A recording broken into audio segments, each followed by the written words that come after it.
أسعد الله أوقاتكم.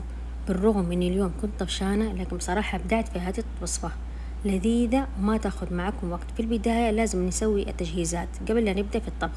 قطعت بصل مع بقدونس، وضفت قطعت البطاطس عشان أقلي مع زي ما أقلي الدجاج، يعني في نفس الوقت. الدجاج هنا وحطيت له البهارات، وكتبت لكم التتبيلة اللي حطيتها في الدجاج، وطبعا الصبغة لأني أبغى اللون كمان له حكاية. طبعا في البداية حطيت البطاطس، بس انتبهوا لا يكون الزيت حار زي ما أنا سويت، بس ربي ستر.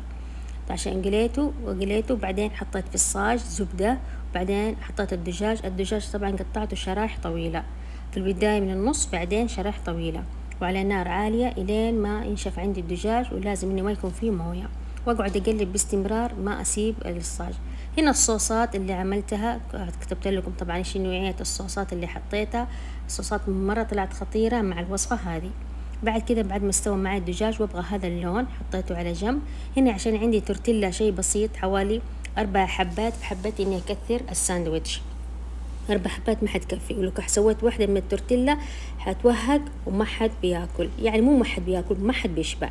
فقمت عبيت واحدة من التورتيلا وحطيت الثانية فوقها، وطبعا حطيت الصوص في الأطراف عشان تمسك معايا بهذا الشكل.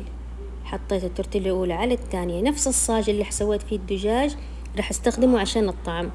بعدين حطيت التورتيلا على الصاج وقعدت أضغط، وأفضل شيء إنك تضغط في الأطراف بإيدك عشان تتماسك معاكي، وإذا ما تماسكت معاكي عادي وقت الأكل ما حتتفك معاكي كثير بهذا الشكل.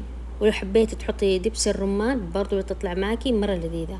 شوفوا كيف أنا أبغى زي كذا يكون متماسك مقفل. بعدين قطعت من النص السندوتشات، فطلعت معايا 6 حبات. أول كان عندي 3 حبات، صار الحين 6 حبات، وكل ساندويتش مليان دجاج وبصل وبطاطس، وما شاء الله ما يحتاج.